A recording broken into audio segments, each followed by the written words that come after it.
It's now or never. Let's make a break to the 11th hour. The 11th hour, the waiting game. Come on, the 11th hour.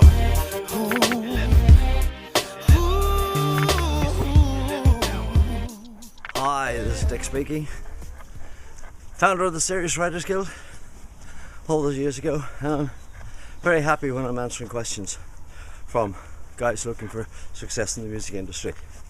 This week I got a good one from Andy Kane, emailed me, and he simply said, I've taken your advice deck and we've really worked on what we say between each song. This as regards performing. I said to him, Andy, hold up there for a second. You mean you're talking between each song? That is suicide. In Britain we've got I call it a scourge really. All the club acts, they sing a song, they talk for 5 minutes, they sing a song, they talk for 5 minutes, they sing another song, they talk for 5 minutes, ad infinitum. In the States, totally the opposite. And thank goodness when I started in show business, I come from Ireland, and we tended to follow the States rather than follow the English acts and the English music people. In the States, and in fact all over the world, singers sing and talkers talk. Nearly killed myself. Singers sing and talkers talk.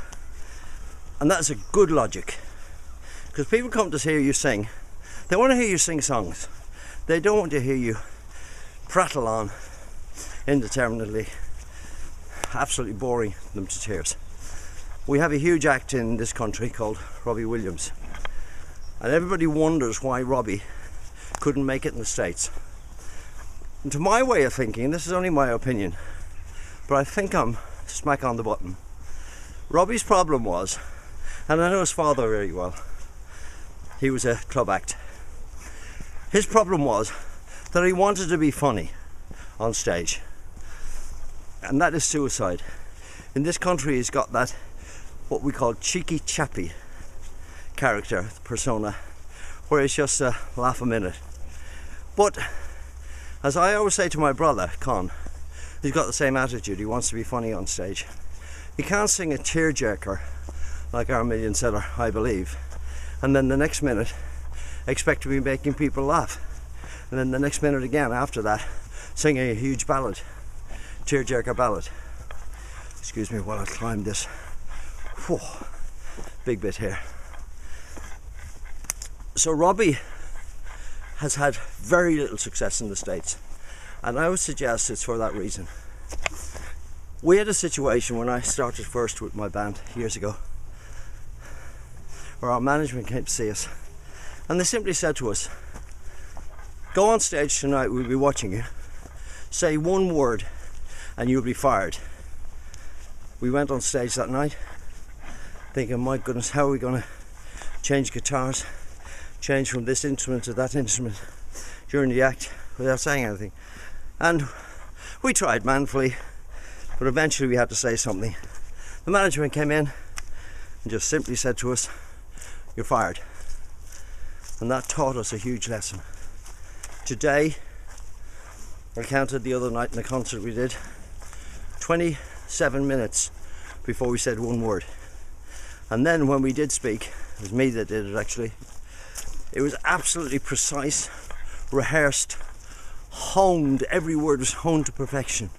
We knew what was going to get smiles and chuckles. And then we went into the next section, which was 15 minutes without anything. And then after that, we did a 7-minute talking section, but all precisely correct, precisely rehearsed, and precisely delivered. And I'm a terrible taskmaster for that with my brother. I insist, and he respects me for that, and he listens to me. And we kill them, as usual. But there's a good bit of advice. Don't talk unless you've got something to say. And if you do talk, make sure it's written, honed to perfection, rehearsed, and then the next time you go on stage, figure out what worked and what didn't, hone it again, keep honing it, And once you've got it correct, never ever change one word, one comma, one full stop, one colon, one semicolon. Never change it. That's the secret of the big, huge comics in the world today. The Lee Evans, the Michael McIntyres, all the American guys. They never ever change one word. Once you got a gag honed. And I always tell the story of Frank Carson doing the summer season with us. And I listen to him every night. He told a new gag. He started at the start of the season with this gag, which is an old gag. I won't tell you what it was. But every night I could hear him changing one little word, one inflection, one little raise of his voice, one lowering of his voice, speeding up, slowing down. And by the end of the season, he had that gag honed to perfection, and it was belly laughs. Whereas at the start of the season, it was an okay gag. By the end of the season, belly laughs. So there we are, a different one this week. One on performing, really. But I'm sure you probably do perform.